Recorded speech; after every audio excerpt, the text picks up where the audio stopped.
할렐루야. 사랑의 주님 아시죠? 한 주간의 우리의 삶 가운데 우리가 주님 앞에 어떤 삶을 살아왔는지 알고 계시리라 믿습니다. 주님, 때로는 분주하고 때로는 고단하고 때로는 주님을 잃어버리며 살아왔던 우리의 죄를 주님 앞에 고백합니다. 우리를 긍휼히 여기시고 십자가의 은혜 가운데 이 시간 우리를 받아주시고 안아주시고 소생케 하시고 일으키시는 주님의 그 은혜와 사랑을 경험하는 시간 되길 원합니다. 우리 입술을 벌려 찬양할 때 하늘의 영을 우리에게 부어주시고 우리의 눈을 주님을 향해 들 때 하나님의 얼굴을 보여주시고 우리의 마음의 문을 활짝 열 때 주님께서 우리 마음 보좌의 주인으로 자정하여 주셔서 세상에서 힘을 잃어버린 우리의 손과 발이 성령의 기름 부으심 가운데 구원의 참된 기쁨과 감격을 회복하는 은혜의 예배, 축제 예배가 될 수 있도록 인도하시고 역사하시고 함께하여 주시옵소서. 이 모든 말씀 우리의 예배를 받으시는 우리 가운데 함께하시는 거룩하신 주 예수 그리스도의 이름으로 감사하며 기도드리옵나이다. 아멘. 우리 함께 찬양하며 예배의 자리로 함께 나가겠습니다.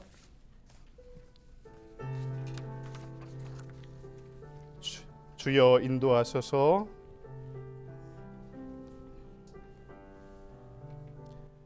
지치고 상한 내 영혼을 주여 받아주소서. 내가 주께로 지금 가오니 버림받고 깨진 나의 마음을 주여 받아주소서. 내가 주께로 지금 갑니다.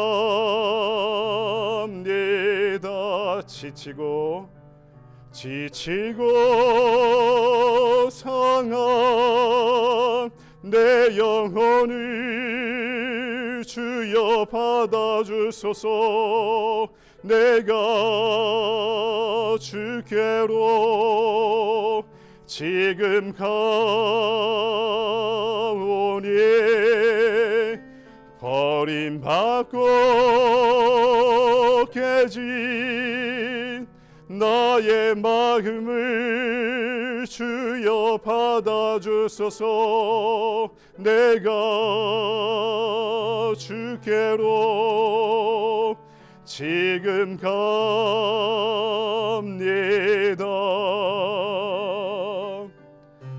험한 세상에 날 혼자 있게 마시고 오 주여 나를 인도하소서. 거친 비바람 불어올 때 나를 보호하시고 오 주여 나를 인도하소서.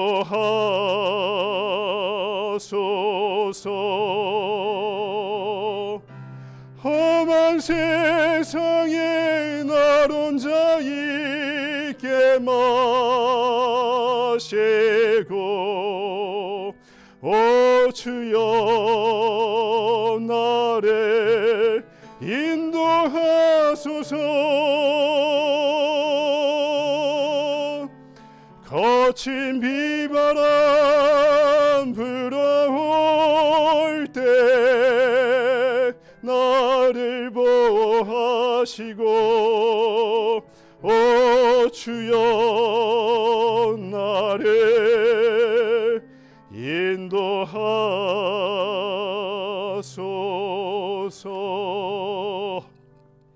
아멘.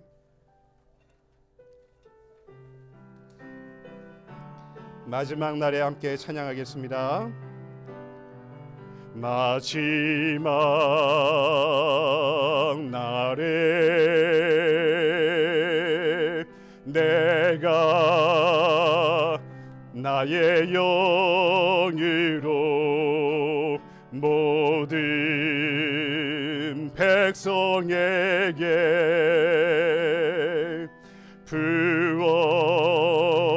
부어주리라. 자녀들은 예언할 것이요 청년들은 환상을 보고 아비들은 꿈을 꾸리라. 주의 영이 임하면 자녀들은 예언할 것이요 청년들은 환상을 보고 아비들은 꿈을 꾸리라. 주의 영이 임하면 성령이여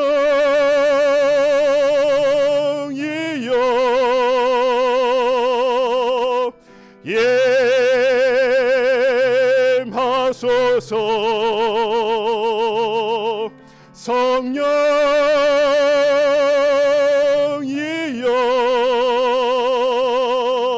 우리에게 임하소서. 다시 한번 찬양할까요? 마지막 날에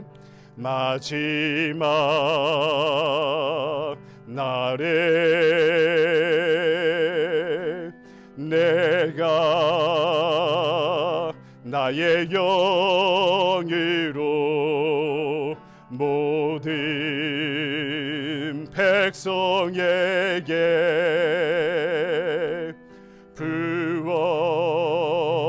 부어주리라. 아멘. 자녀들은 예언할 것이요 청년들은 환상을 보고 아비들은 꿈을 꾸리라. 주의 영이 임하면 자녀들은 예언할 것이요 청년들은 환상을 보고 아비들은 꿈을 꾸리라. 주의 영이 임하면 성령이여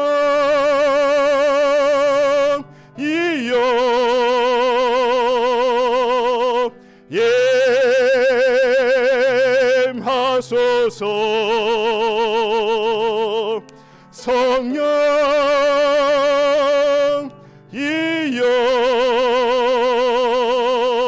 우리에게 임하소서. 성령이여 임하소서. 성령이여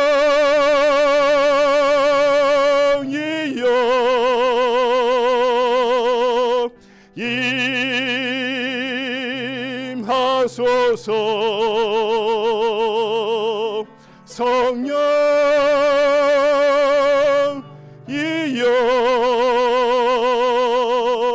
우리에게 임하소서.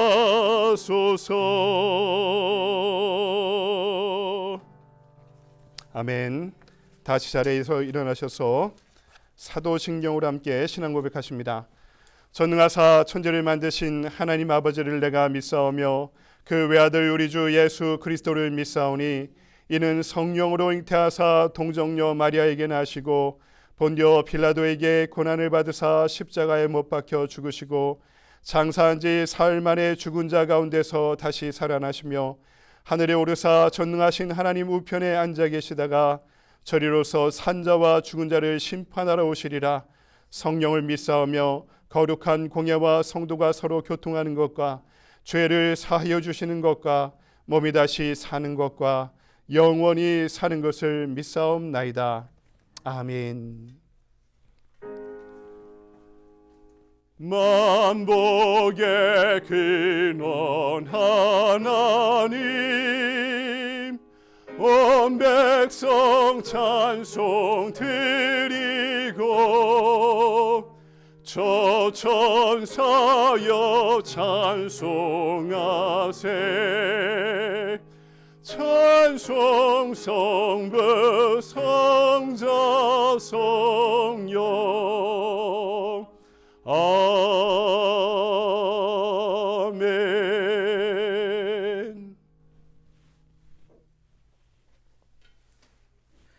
기도드리겠습니다. 하늘에 계신 우리 아버지, 오늘 주일을 지킬 수 있도록 우리를 인도하신 하나님 아버지께 감사를 드립니다. 어느덧 2024년의 절반이 지나갔고 또 또 무더운 여름이 되어 많은 이들이 새해에 세웠던 목표를 잊어버리고 느슨한 시기입니다. 또한 바쁘게 살아온 이들은 휴식의 시간을 가지기도 합니다. 이처럼 무엇인가 활발하게 의욕적으로 추진하기 쉽지 않은 계절입니다. 그런데 감사하게도 우리 산림교회는 어느 때보다도 더 열정적으로 우리의 사명을 감당하고 있습니다. 지난 시간 우리들은 열심히 해왔습니다. 열심히 하면 하나님이 알아주시겠지, 기뻐하시겠지 하면서 모든 일에 열심히 했습니다. 그런데 뭔가 앞으로 나아가는 것이 보이지 않았습니다. 더 열심히 해야 하나? 뭐가 문제지? 하면서 지치려고 할 때 하나님은 우리를 되돌아보게 만드셨습니다. 무릎 꿇게 만드시고 기도하게 만드셨습니다. 그리고 우리에게 하나로 뭉치라 하셨습니다. 동상이몽이 아니라 하나님을 중심으로 우리 산림교회를 만드실 때 원하셨던 것을 서로 나누게 하시고 하나로 뭉쳐 앞으로 놓아져 나가라 하셨습니다. 이제 우리는 전진하고 있다는 것을 느낍니다. 이 방향이 맞는 것인지 아닌지 우리의 생각으로 고민하지 말고 하나로 뭉쳐 앞으로 나아갈 때 하나님께서 사인을 주시고 인도하실 것을 믿습니다. 우리 산림교회는 나이로 구분하지 않고 활기찬 영혼을 가진 자들이면 족합니다. 교인이 많아야, 젊은 층이 많아야, 예배당이 있어야, 그리고 나서야 할 수 있는 일을 찾는 것이 아니라 지금 당장 할 수 있는 일부터 하는 것, 그리고 우리는 이미 그렇게 하고 있습니다. 앞으로 더 잘하고 싶습니다. 잘할 수 있게 해주십시오. 될지 안 될지 의심하지 말고 온전한 믿음을 가지고 따를 수 있도록 해주십시오. 2달 전 창립 1주년 때 우리 산림교회가 아직 미자립 상태이지만 아프리카 선교 활동을 시작할 수 있어 감사드렸습니다. 교인은 비록 20명에 불과하지만 200명의 영혼을 이끌 수 있는 의미 있는 사역을 시작할 수 있어 감사드렸습니다. 2달이 지난 지금 케냐의 우리 산림교회 가족들이 70명이나 생겼습니다. 셀이 3가정, 그리고 개별적으로 참여하는 성도들이 섬기는 가정이 4가정, 3가정, 3가정, 2가정, 이렇게 총 15가정이 우리 산림교회의 가족이 되었습니다. 우리 가족이 된 이상 더 이상 외면할 수 없습니다. 이들의 삶이 비록 고달프고 힘들더라도 우리와 함께 살아가야 하는 하나님의 자녀이고 우리의 가족입니다. 이들과 생면부지인 우리가 연결될 수 있었던 것이 하나님의 은혜임을 이들도 깨닫고 더 이상 혼자가 아니라는 것에 감사하면서 하나님을 믿고 경외하는 삶을 살 수 있기를 기도합니다. 그리고 이참에 우리도 좀 더 큰 꿈을 가져봅니다. 교육을 받지 못해 가난과 무지에서 벗어나지 못하는 이들, 우리의 케냐 자녀들이 학교를 갈 수 있게 되고 이들 중에 선생님이 나오고 간호사가 나오고 목사님이 나오는 그런 벅찬 기적을, 감동을, 은혜를 목격하고 증언하는 꿈을 꾸어봅니다. 우리 성도들 중에는 특히 전도에 힘쓰는 성도들이 있습니다. 굳은 날씨에도 불구하고 열심히 하나님께 전도하고 있습니다.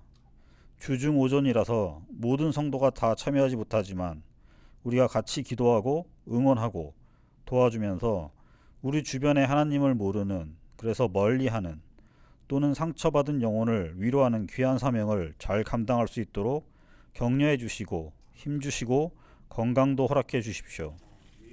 8월부터는 이제 다시 우리 주변 커뮤니티와 함께 하나님의 사역을 하고자 합니다. 세븐브릿지 서비스에 참여하여 홈리스들에게 일용할 양식을 나누는 일을 다시 시작하겠습니다. 우리 산림교회를 이끄는 사랑하는 이준현 목사님에게 성령의 능력을 주시옵소서. 이제 한국에 사랑하는 교회 형제와 우리를 연결시켜 주셔서 조그만 사무실을 임대할 수 있게 되었습니다. 비록 작은 공간이지만 이곳에서 목사님이 우리 교회와 우리 성도, 우리 이웃, 더 나아가서 더 큰 세상으로 커뮤니티의 지경을 넓힐 수 있는 그런 큰 구상을 하는 데에는 충분한 공간이 될 것이라 믿습니다. 앞으로 계획한 모든 일을 능히 감당할 수 있도록 항상 함께 하시옵소서. 그리고 산림교회 가족들에게도 이러한 우리의 사명을 감당하고 기쁨을 넘치도록 누릴 수 있도록 하나님의 사랑과 능력을 더하여 주시옵고 건강을 허락해 주시옵소서. 그들의 삶과 가정과 사업 위에 복 주시기를 기도합니다. 예배의 시종을 주님께 맡기오며 오늘도 저희와 항상 함께 하시는 살아계신 우리 주 예수님 이름으로 기도드렸습니다. 아멘. 아멘. 감사합니다. 우리 앞뒤자로 인사 나눌까요? 사랑합니다. 환영합니다. 축복합니다. 한 주간 잘 지내셨습니까? 또 건강한 모습으로 뵙게 되어서 너무나 감사합니다. 우리 아침마다 하루 한 말씀 유튜브 채널로 함께 묵상 중에 있고요. 토요일에는 우리 전교인이 함께 모여서 둘루스 오피스에 6시 30분에 기도회 하고 있습니다. 섬김의 리더십 학교 이번 주부터 시작하는데요. 금요일 저녁 7시에 일단 둘루스 오피스에서 시작하려고 합니다. 8월에 커뮤니티 서비스 지금 계획 중에 있고요. 비타민 선교 매주 수요일 오전에 9시 30분 맥다니엘 팍에서 모여서 함께 말씀 나누고 기도하고 있습니다. 그리고 여러분 셀에서 함께 모이실 때마다 항상 우리의 선교지를 위해서 후원하고 기도해 주시기를 부탁드립니다. 다른 내용은 참고해 주시고요. 이 시간 다 같이 자리에서 일어나셔서 213장 1절 부르시면서 준비하신 예물을 하나님께 드리겠습니다.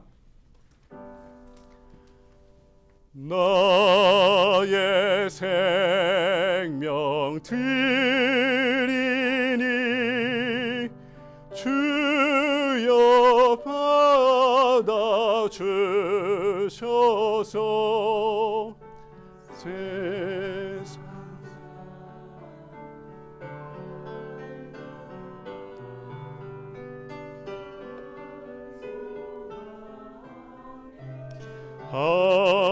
하소서.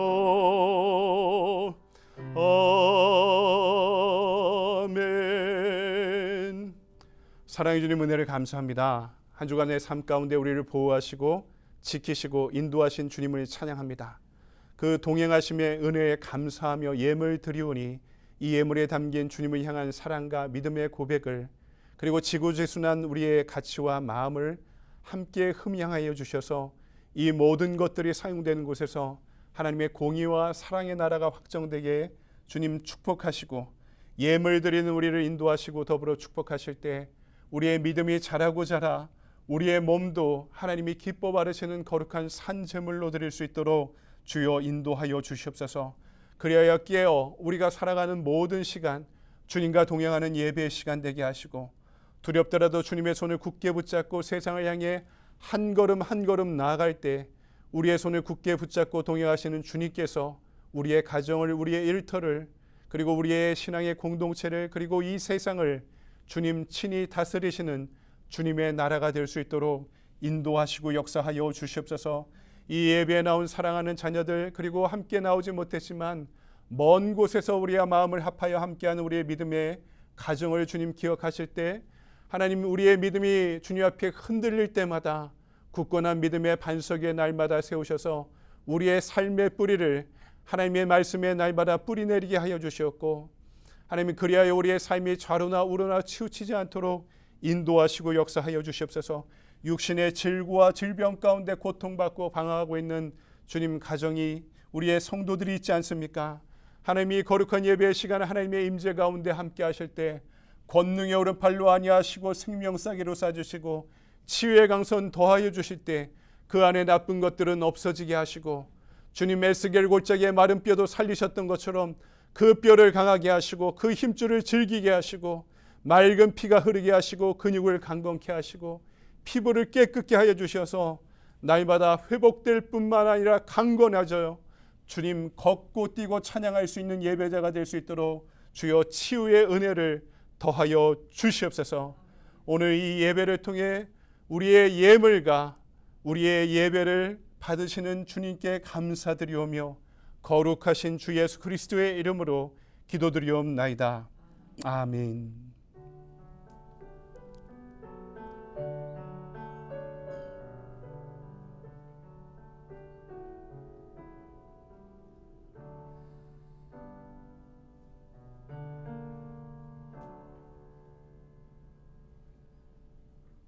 아멘.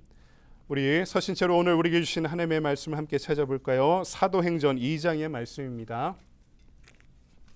오늘은 좀 구절이 긴데요. 1절에서 8절, 14절에서 21절까지의 말씀을 저 한 절 여러분 한 절씩 교독하도록 하겠습니다. 사도행전 2장 먼저는 1절부터 8절을 함께 교독할까요? 오순절날이 이미 이름에 그들이 다 같이 한 곳에 모였더니 호련히 하늘로부터 급하고 강한 바람 같은 소리가 있어 그들이 앉은 온 집에 가득하며 마치 불의 혀처럼 갈라지는 것들이 그들에게 보여 각 사람 위에 하나씩 임하여 있더니 그들이 다 성령의 충만함을 받고 성령이 말하게 하심을 따라 다른 언어들로 말하기를 시작하니라. 그때 경건한 유대인들이 천하 각국으로부터 와서 예루살렘에 머물러 있더니 이 소리가 나매 큰 무리가 모여 각각 자기 방언으로 제자들이 말한 것을 듣고 소통하여 다 놀라 신기하게 여겨 이르되 보라 이 말하는 사람들이 다 갈릴리 사람이 아니냐. 우리 각 사람이 난 곳에 방언으로 듣게 된 것이 어찌 됨이냐.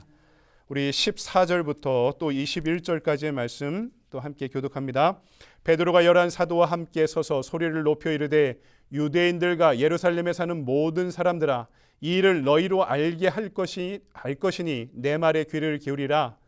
때가 제3시니 너희 생각과 같이 이 사람들이 취한 것이 아니라 이는 곧 선지자 요엘을 통하여 말씀하신 것이니 일렀으되 하나님이 말씀하시기를 말세에 내가 내 영을 모든 육체에 부어주리니 너희의 자녀들은 예언할 것이요 너희의 젊은이들은 환상을 보고 너희의 늙은이들은 꿈을 꾸리라. 그때 내가 내 영을 내 남종과 여종들에게 부어주리니 그들이 예언할 것이요 또 내가 위로 하늘에서는 기사를 아래로 땅에서는 징조를 베풀리니 곧 피와 불과 연기로다. 주의 크고 영원한 날이 이르기 전에 해가 변하여 어두워지고 달이 변하여 피가 되리라. 누구든지 주의 이름을 부르는 자는 구원을 받으리라 하였느니라. 아멘. 주님의 말씀입니다. 예, 자리에 앉으시겠습니다. 이 시간 오늘 사도행전 강해를 하며 세 번째 시간으로 그날에 어떤 일이 일어났는가라는 제목으로 말씀을 증거하도록 하겠습니다. 마이크로소프트의 빌 게이츠가 쓴 생각의 속도라는 이런 책이 있는데요. 이 책에서 향후 사회에 대한 여러 가지 또 예견을 빌 게이츠가 이 시대의 예언자처럼 하게 됩니다. 이 책을 쓴 지가 1999년인데요. 실제로 빌 게이츠의 예견처럼 세상이 급변하고 있는 모습을 우리가 지금 보게 됩니다. 빌 게이츠는 이 책에서 향후 사회는요 어떤 사람들이 성공하느냐, 정보를 독점한 사람들이 부와 권력을 독점하는 시대가 될 것이다 라고 이미 예견하였습니다. 세상이 이렇게 변하고 있죠. 여러분, 그러면 여러분에게 좀 질문해 보겠습니다. 세상은 정보와 지식을 가진 사람들이 부와 권력을 갖는 시대가 되었는데 그렇다면 교회의 힘은 뭘까? 교인들은 어디서 힘을 얻게 될까? 교회는 무엇이 교회의 힘이라고 이야기할 수 있을까? 세상과 구별되는 교회와 성도들의 힘은 과연 무엇인가? 우리가 질문할 수 있죠. 스가랴 선지자가 스가랴 4장 6절에서 이렇게 말씀합니다. 만군의 여호와께서 말씀하시되 이는 힘으로도 되지 아니하며 능으로도 되지 아니하고 오직 나의 신 나의 영으로 되느니라. 아멘. 여러분, 우리가 하나님의 자녀로 살아가는 근원적인 힘, 성도로 살아가는 근원적인 힘이 뭐냐면 하나님의 신, 하나님의 영으로부터, 성령으로부터 시작된다고 분명히 오늘 말씀이 또 우리 성경의 모든 말씀뿐만 아니라 이 사도행전이 결론적으로 우리에게 알려주고 있는 것입니다. 오늘 말씀은 그 힘을 지녔던 초대교회 역사를 전하고 있는데 여러분 주보를 보면은 우리 교회가 창립기념일이 여기 안 써 있네요. 죄송합니다. 우리 교회 창립기념일이 2024년 5월 7일입니다. 우리가 작년 5월 첫째 주에 예배를 드렸는데요. 그것이 우리 교회 창립기념주일이에요. 우리 2달 전에 1주년이 되지 않았습니까? 그럼 초대교회 창립기념주일은 언제일까요? 초대교회가 시작된 날. 그것이 이제 오늘 말씀에 기록된 오순절 마가의 다락방에 성령이 임재하시던 날을 초대교회가 본격적으로 시작된 날이다라고 이렇게 이야기할 수 있는 것이죠. 그렇다면 이 창립기념일 초대교회에 그날에 120명의 문도들에게 원래는 예수님이 부활하시고 나서 400문도와 함께 하셨거든요. 그리고 예수님이 이렇게 약속하셨죠. 내가 하던 사역을 이제 성령 하나님이 이 땅에 오셔서 대신하실 것이다 라고 말씀하시면서 너희는 무서워하지 말고 두려워 떨지 말고 예루살렘을 벗어나지 말고 성령이 임하시는 날을 기다려라 이렇게 말씀했는데요. 10일이 지나고 시간이 지나도요. 성령이 임하시지 않는 겁니다. 그러니까 이 400문도가 하나씩 둘씩 떠나고 그 자리를 피하기 시작했던 거죠. 왜냐하면은 예수님을 잡아 죽였던 이 제사장의 사병들과 그리고 로마의 군인들이 예수님 쫓아다니던 예수 도당들을 눈에 불을 켜고 이잡듯이 찾아다니고 있던 때였어요. 그러니까 잡히면 다 죽을 거라고 생각해서 무서워서 함께 뭉쳐있는 게 사람 눈에 띄기 때문에 함께 있을 수 없는 거죠. 예수님이 이 자리를 떠나지 말고 함께 모여 기도하며 성령을 기다리라 이렇게 명하셨음에도 불구하고 현실적인 두려움, 또 먹고 사는 문제, 여러 가지 어려움으로 한 사람, 두 사람 떠나면서 지금 120명, 400명 중에 120명의 문도만이 남았던 것입니다. 그런데 그날에 도대체 어떤 일이 일어났기에 이 다락방에 숨어있던 사람들이 대문을 활짝 열고 한낮에 세상으로 뛰쳐나가게 되었을까? 이날에 어떤 일들이 벌어졌기에 갈릴리 촌뜨기들이 로마의 대로를 향해 뻗어나가기 시작했을까? 그날에 무슨 일이 일어났기에 120명에 불과했던 이 무리가 폭발적으로 늘어나게 되었을까? 도대체 이날에 무슨 일이 일어났기에 이날에 함께했던 이 제자들을 통해 죽은 자를 살리고 안진뱅이를 일으키는 기적적인 역사들이 일어나기 시작했는가? 성령이 임재하시던 그날, 바로 초대교회가 시작됐던 날, 그날에 일어났던 일들을 오늘 말씀은 우리에게 알려주고 있습니다. 오늘 말씀은 첫 번째로요, 성령께서 임재하시는 날 제자들의 귀가 열리게 되었다라는 사실을 우리에게 알려주고 있습니다. 뭐가 열렸다고요? 귀가 열렸다고 말씀합니다. 예수님께서 아까 말씀하신 것처럼 성령을 기다리라 하고 이야기했을 때 성령이 무엇인지 경험해 보지 못했거든요. 또 성령이 어떤 존재인지를 알지 못했습니다. 그냥 예수님의 말씀을 기다리면서 두려움에 떨면서도 마가의 다락방에, 그러니까 이날에 마가의 다락방에 모였다는 것은 10여일 2주 가까이 지났음에도 그들이 매일매일 모였다는 겁니다. 매일매일 모일 사람들이 120명이 되었다는 거죠. 언제 로마의 군인들이 들어닥칠지도 모르는 이 시점에 마가의 다락방에 모여 한밤중에 기도하고 있을 때 어떤 일이 벌어납니까? 이 자리는요, 뭐 지금처럼 뭐 키보드 치고 드럼 치고 기타 치고 이렇게 찬양하고 예배 못 드렸을 거예요. 왜냐하면 무서워 숨어 있었으니까. 그 집이 큰 집이라도요, 무서워 숨어 있었으니까 큰 소리 내고 기도하지 못했을 거예요. 근데 지금 밖은 어떤 일이 벌어지냐면 한밤중에도 부랴성에 떠들썩한 축제의 한마당이 예루살렘 전역에 펼쳐지고 있었습니다. 이때가 어느 때였냐면 오순절이었어요. 오순절. 오순절이 어떤 날이냐면 예수님이 6월절에 돌아가셨잖아요. 6월절이 지나고 50일이 지난 때를 오순절이라고 불렀는데요. 이때를 다른 말로 초막절 또는 칠칠절이라고 불렀습니다. 하나님의 율법이 우리에게 주어진 것을 기념하고 또 이때가 이스라엘이요. 이 추수감사절이었어요. 이스라엘의 수확을 기뻐하면서 하나님 앞에 거룩한 첫 만물을 드리던 이런 이스라엘의 추수감사절이 오순절이었거든요.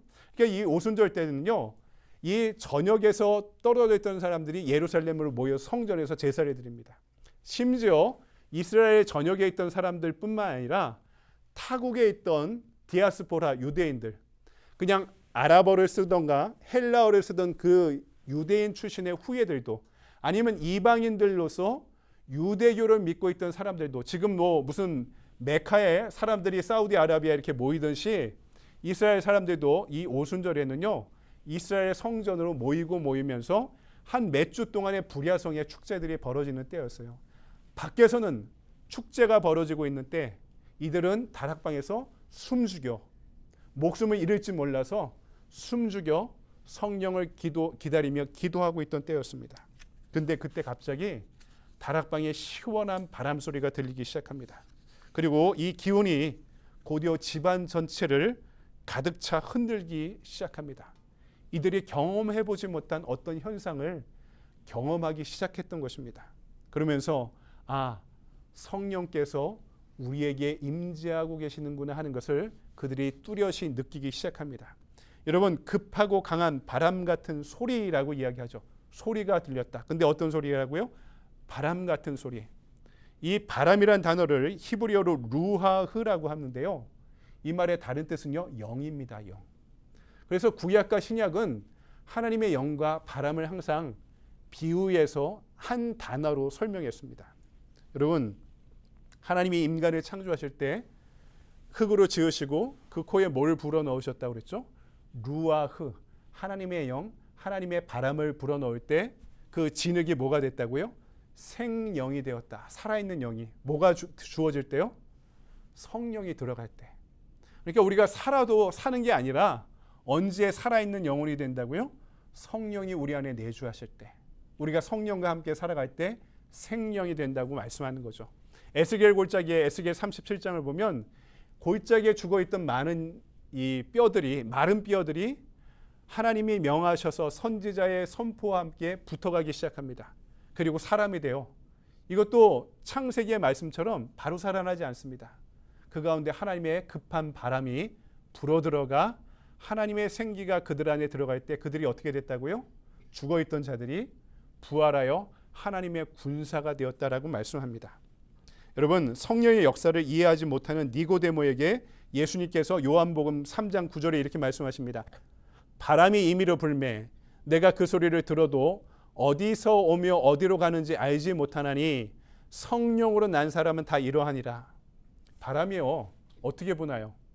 우리의 기대에 부응해 불지 않습니다. 우리가 과학적으로 지리 시간에 배운 대로 이야기하면 기압의 차이로 인해서 기압이 높은 데서 낮은 데로 이렇게 기압이 이동하며 바람이 분다. 우리 이렇게 배웠는데 바람은요, 바람 자체의 힘으로, 바람 자체의 의도로, 바람 자체의 자유로운 의지로 이 바람은 불게 되어 있습니다. 성령의 바람도 마찬가지라는 것은 우리의 의도로, 우리의 의지로 성령의 바람이 불어오는 것이 아니라 성령의 주장하심, 성령의 뜻에 의해 강권하심에 의해 우리에게 그 바람이 호련히 우리 자체의 힘으로 우리에게 다가오게 된다는 것입니다. 근데 성령이 임하실 때 소리가 들렸다.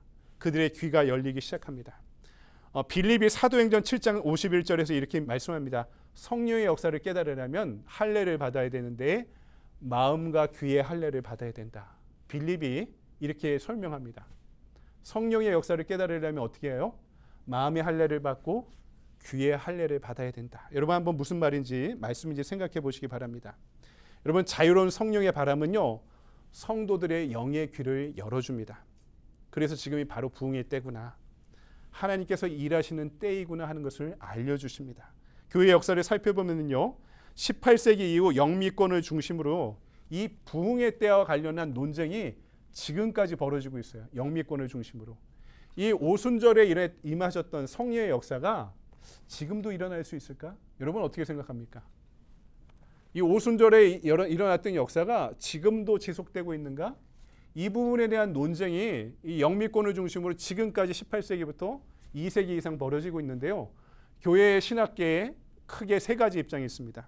하나는 화란 개혁파의 입장인데요. 화란 개혁파가요, 이 개혁파 중에 가장 정통 보수를 강조하는 이런 사람들입니다. 이 사람은요, 오순절 성령 강림의 역사는 이례적으로만 임했다고 이렇게 이야기합니다. 신약성경 사도행전에 나온 이 초대교회를 시작하는 이날에만 임했고요. 그리고 나서는 단 한 번도 이것이 반복되지 않았다. 그때 일어났던 일들이 지금까지 잔잔하게 물이 흐르듯이 우리에게 영향을 끼치고 있다라고 이렇게 이야기하고 있습니다. 또 하나는 19세기 미국의 부흥운동이나 현대 오순절 계통의 입장입니다. 미국의 찰스 피니 같은 사람들이 대표적인 사람인데, 성령의 이 역사는요, 성령의 역사 가운데 회개하고 각성한 어떤 영웅적인 인물에 의해서 지금까지 반복되어 있다. 어떤 영웅적인 인물들에 의해서 각성한 그 사람들을 통해서 지금까지 계속 반복되어 오고 있다라고 이야기합니다. 마지막 다른 입장은요, 영국의 청교도들, 그리고 웨슬리나 조나단 에드워드와 같은 개혁주의 운동가, 대각성 운동가들의 입장인데요. 이것이 종교개혁의 전통 가운데 교회의 주류적인 입장입니다. 그것은 뭐냐면 부흥의 역사는 우리의 인간의 요구에 의해서 일어나는 것이 아니라 하나님의 섭리와 예수님의 주권에 의해서 반복되는데, 전혀 준비되지 않은 사람들을 통해서도 불가항력적으로 일어날 수 있다라고 이렇게 이야기합니다.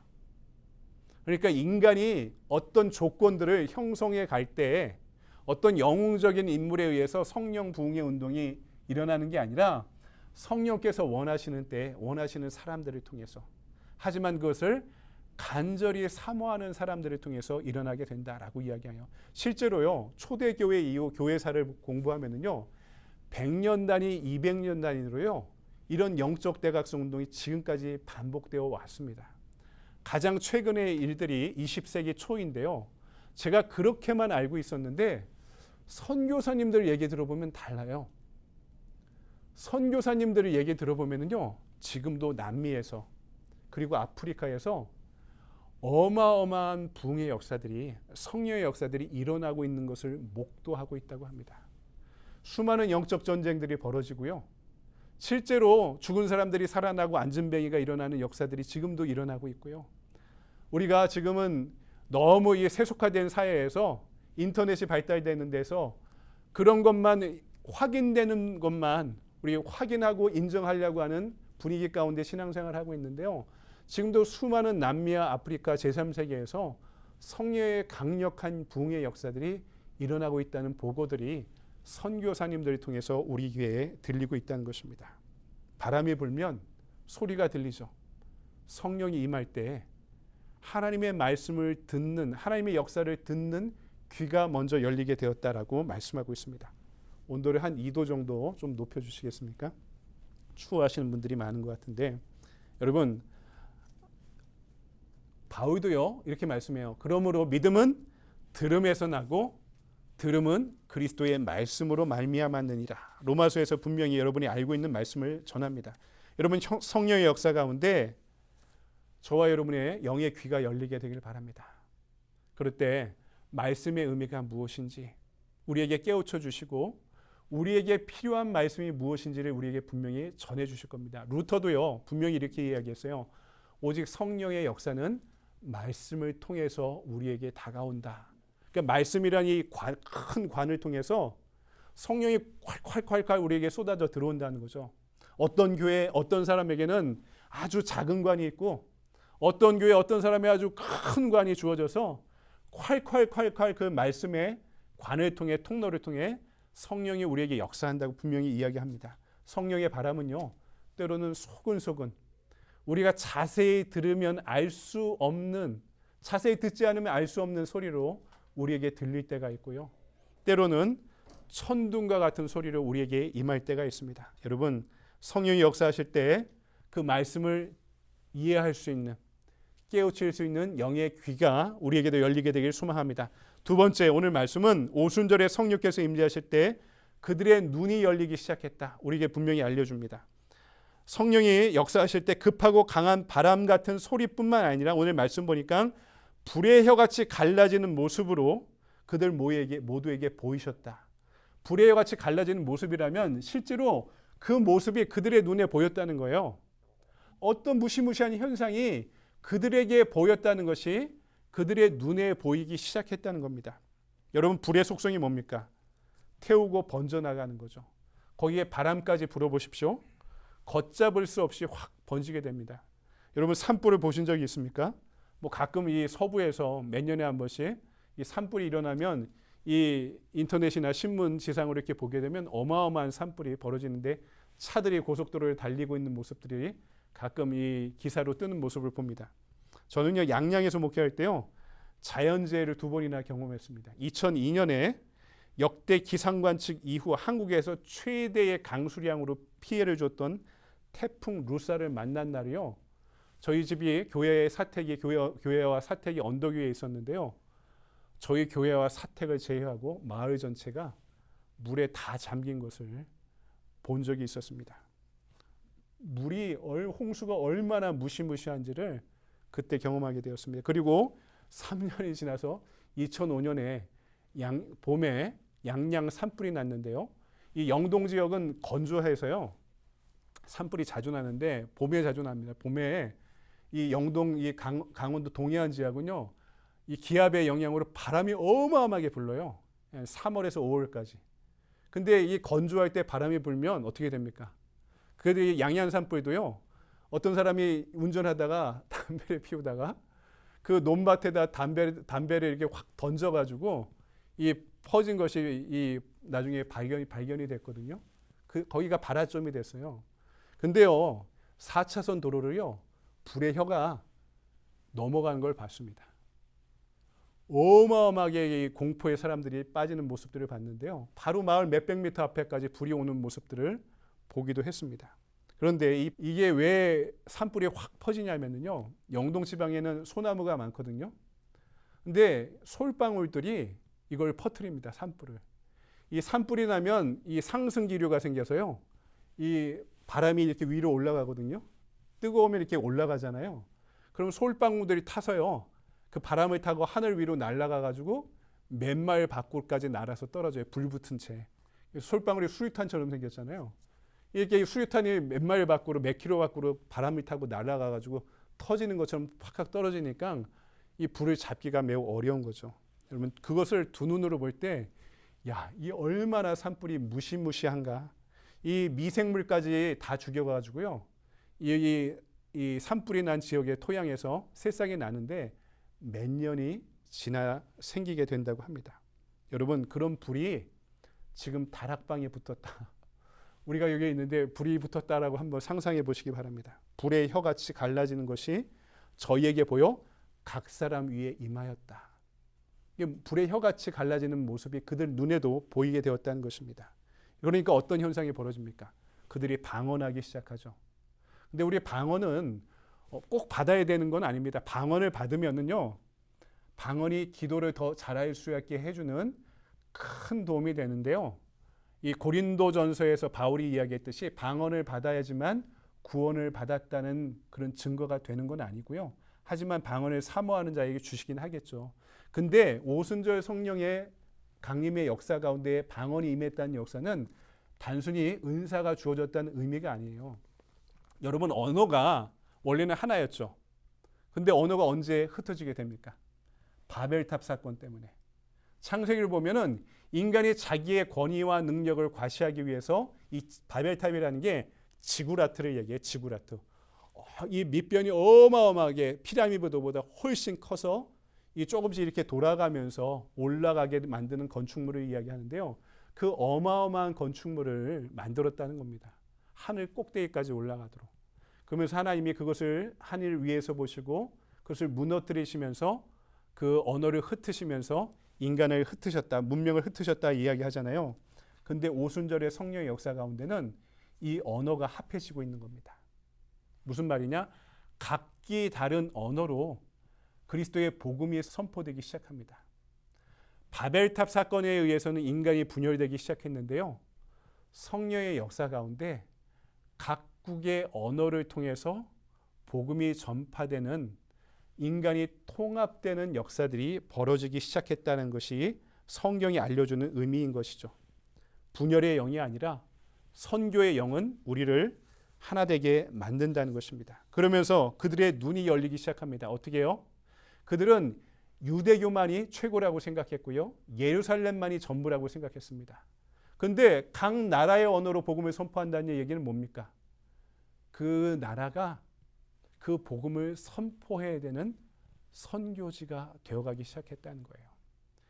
사도행전 1장 8절의 말씀처럼 오직 성령이 너희에게 임하시면 너희가 권능을 받아 예루살렘과 온 유다와 사마리아 땅끝까지 이르러 내 증인이 되리라 하셨는데 각 나라의 언어로 복음을 선포하기 시작하면서 예루살렘으로부터 온 유대로 사마리아로 땅끝으로 그들의 선교의 눈이 열리기 시작한 것입니다. 여러분 오늘 우리한테 예루살렘은 어딜까요? 우리가 사는 동네겠죠. 애틀란타겠죠. 그리고 온 유대라면 미국 전역이라고 이야기할 수 있고 사마리아가 어딜까요? 사마리아는 지근거리에 있는데 그들이 혐오하는 사람들이 이야기합니다. 미워하는 사람들이 이야기합니다. 어떤 집단일 수도 있고요. 어떤 민족일 수도 있고 어떤 나라일 수도 있고 한국에 살았다면 아마 북한이 사마리아였을 거예요. 일본이나 중국이 사마리아였을 거예요. 가까이 있지만 멀리하고 싶은 사람들, 내가 받아들이기 힘든 사람들, 우리의 주변에 있지만 내 가까이 있지만 내가 혐오하고 있는 어떤 존재들일 수 있습니다. 그들에게까지 복음을 전하는 선교와 전도의 눈이 열렸다. 그리고 마지막으로 땅끝을 향해 그들의 시선이 열리기 시작했다는 것입니다. 각 나라에서 온 사람들이 이 사실을 믿지 못했습니다. 성령의 역사가 너무 뜨거워 다락방에 숨어 있던 사람들이 이 대낮에 거리로 뛰쳐나가기 시작합니다. 그러면 방언으로 이야기하니까 웅성웅성 되겠죠, 사람들이. 그러니까 뭐라고 이야기했습니까? 술 취했다. 쟤들이 술 취했다. 이 대낮에 술 취했다 이렇게 이야기했는데, 때는 오늘 말씀 보니까 때는 제3시에 베드로가 나가 설교하죠. 제3시가 지금으로 따지면 정오입니다. 정오 시간에 나가 설교하면서 베드로가 설명을 하죠. 제자들이 취한 것은 술이 아니라 성령이었습니다. 그전에는 나만 생각했죠. 우리 가정만 생각했죠. 유대교만 생각했죠. 이 나라만 생각했죠. 하지만 성령이 임재하실 때 그들의 눈이 열리면서 그들의 눈에 막고 있던 비늘이 벗겨지기 시작합니다. 오늘 성령께서 불의 혀같이 우리 가운데 임하길 소망합니다.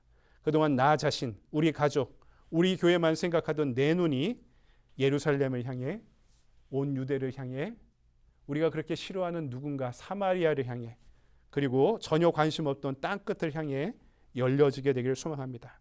이게 내가 각성해서 되는 것이 아니라 어떻게 해요? 성령께서 우리의 눈을 열려주실 때 우리의 믿음의 눈이 열리게 될 줄 믿습니다. 마지막으로 오늘 세 번째, 그날의 마지막으로 그들의 입이 열리기 시작합니다. 오늘 120문도들이 방언을 하면서 소요가 일어나죠. 이 군중들도 이 술 취한 사람, 미친 사람들이라 이야기했는데 120문도조차 자기들에게 어떤 일이 벌어지는지 알지 못했습니다. 그때 제3시에 베드로가 나와 이 120문도와 12사도를 대표로 군중들 앞에 설교하죠. 근데 여러분, 베드로가 어떤 사람이었습니까? 베드로는요, 예수님이 잡히시고 신문하시던 날 예수의 제자라는 사실을 숨기고 자신이 같이 잡힐까 봐 예수를 부인할 뿐만 아니라 저주했던 사람입니다. 마태복음 27장 74절을 보면 저가 저주하여 맹세하여, 그냥 저주만 하고 맹세한 게 아니라 저주하여 맹세했다고. 진짜 저 예수님 보고 진짜 나쁜 놈이라고, 진짜 죽을 놈이라고 맹세하여 베드로가 이르렀다, 말했다 이렇게 이야기합니다.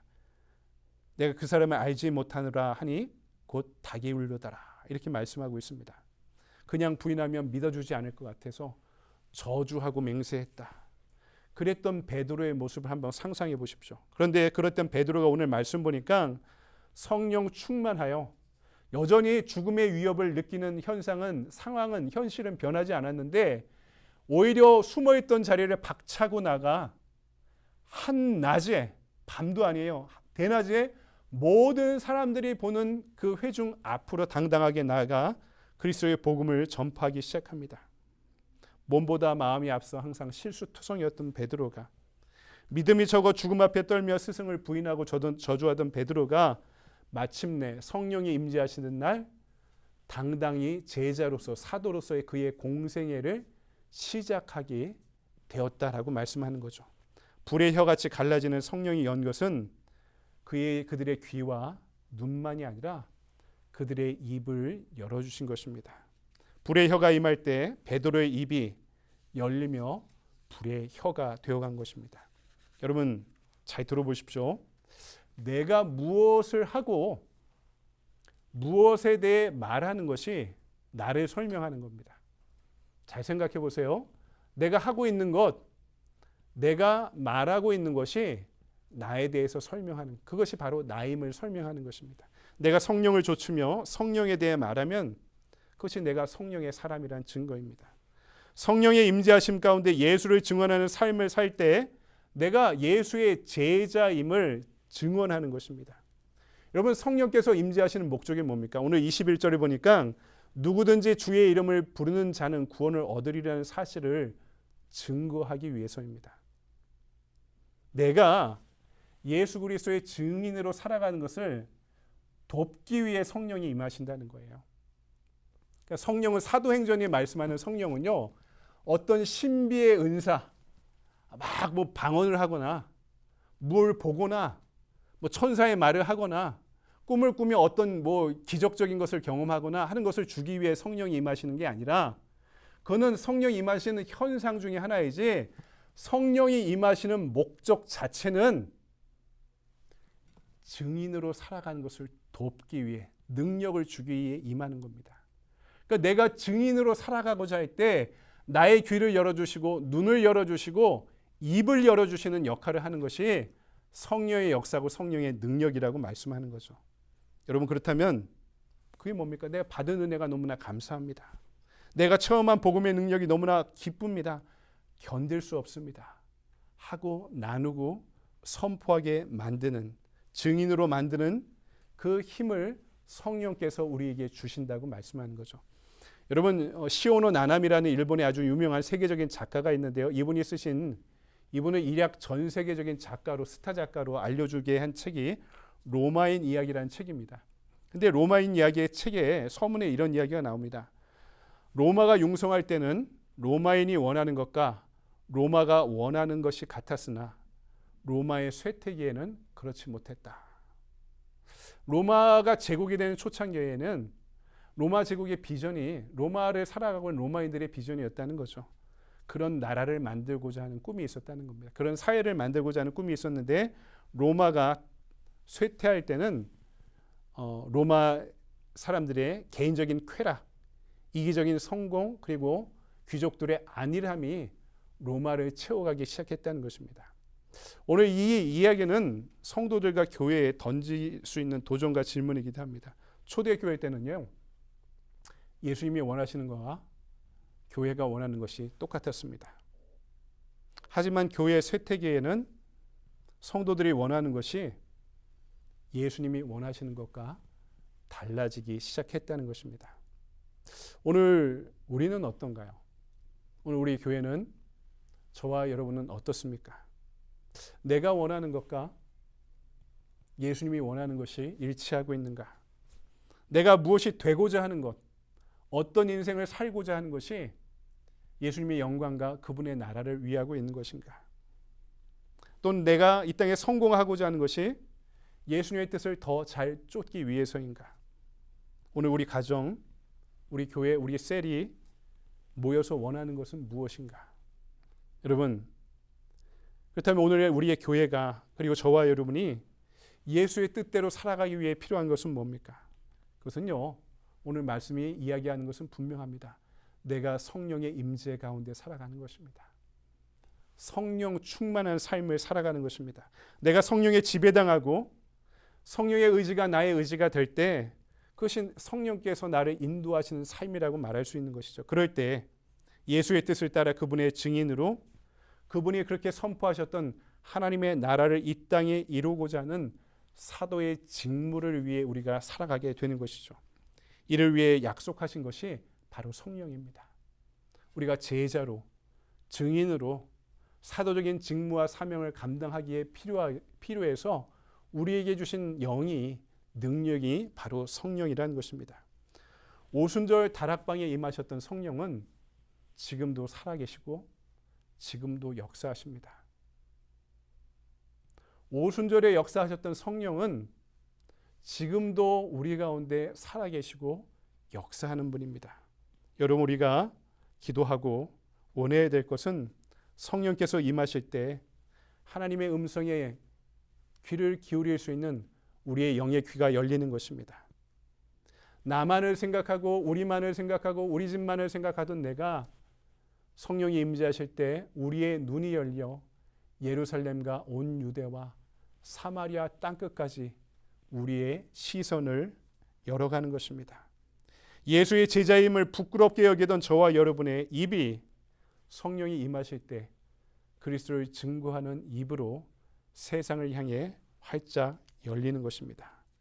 오늘 성령의 역사가 때로는 성령 앞에 너무나 둔감하게 살아왔던 우리의 귀와 눈과 입을 열어주는 그 귀한 역사가 우리 가운데도 일어나게 되기를 주님의 이름으로 간절히 축원드립니다. 기도하겠습니다. 사랑해 주님, 감사합니다. 세상을 창조하시고 우리를 구원하셨던 삼위 하나님이 지금도 우리 가운데 함께 하실 줄 믿습니다. 예수님의 부활 승천하시면서 교회에 약속하셨던 성령의 역사가 우리 가운데도 이루어질 줄 믿습니다. 오늘 때로는 폭풍처럼, 때로는 불의 혀같이 갈라지는 모습으로, 때로는 너무나 평안하고 고요하게 잔잔하게 성령 하나님 우리 가운데 임재하시고 역사하여 주시옵소서. 그리하여 세상에 소음을 향해 열려있던 우리의 귀가 하나님의 음성을 향해 열리게 하여 주시옵고, 나만 우리만 생각하던 우리의 눈이 죽어가는 영혼들과 땅끝을 향해 열리게 하여 주시옵고, 주님을 선포하는 증인의 삶을 두려워하고 무소하던 우리의 입이 불의 혀가 되어서 예수 그리스도를 증언하는 사명을 위해 살아갈 수 있도록 성령 하나님 우리 가운데 임재하시고 충만케 하시고 역사하여 주시옵소서. 거룩하신 주 예수 그리스도의 이름으로 감사하며 기도드리옵나이다. 아멘. 우리 다 같이 일어나서 결단의 찬양 함께 부를까요? 우리 앞에서 부른 찬양입니다.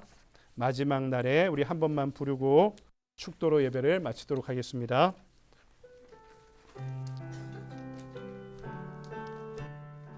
마지막 날에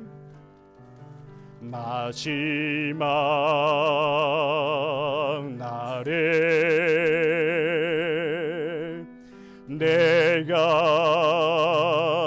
나의 영이로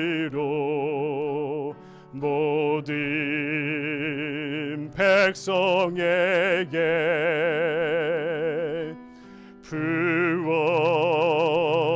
부어주리라. 자녀들은 예언할 것이요 청년들은 환상을 보고 아비들은 꿈을 꾸으리라. 주의 영임하며 자녀들은 예언할 것이요 청년들은 환상을 보고 아비들은 꿈을 꾸으리라. 주의 영임하며 성령이여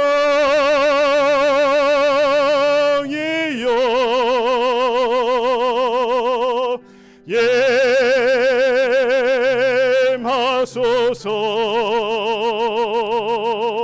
성령이여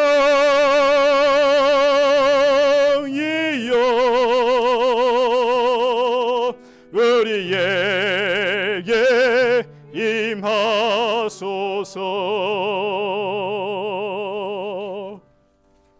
기도하겠습니다. 오순절 다락방에 임재하신 성령의 임재 가운데 하나님의 음성을 분별하는 귀가 열리고 말씀을 붙잡고 죽어가는 영혼들을 향한 선교의 눈이 열리고 세상을 향해 담대히 예수 그리스도의 증인으로 살아가는 불의 혀를 갖길 원하는 이 자리에 모든 주님의 제자들 위에 이제는 교회의 머리 되신 우리 주 예수 그리스도의 은혜와 하나님 아버지의 무한하신 사랑과 성령의 감화감동 역사하심이 지금으로부터 영원토록 함께하여 주시옵기를 간절히 축원하옵나이다. 아멘.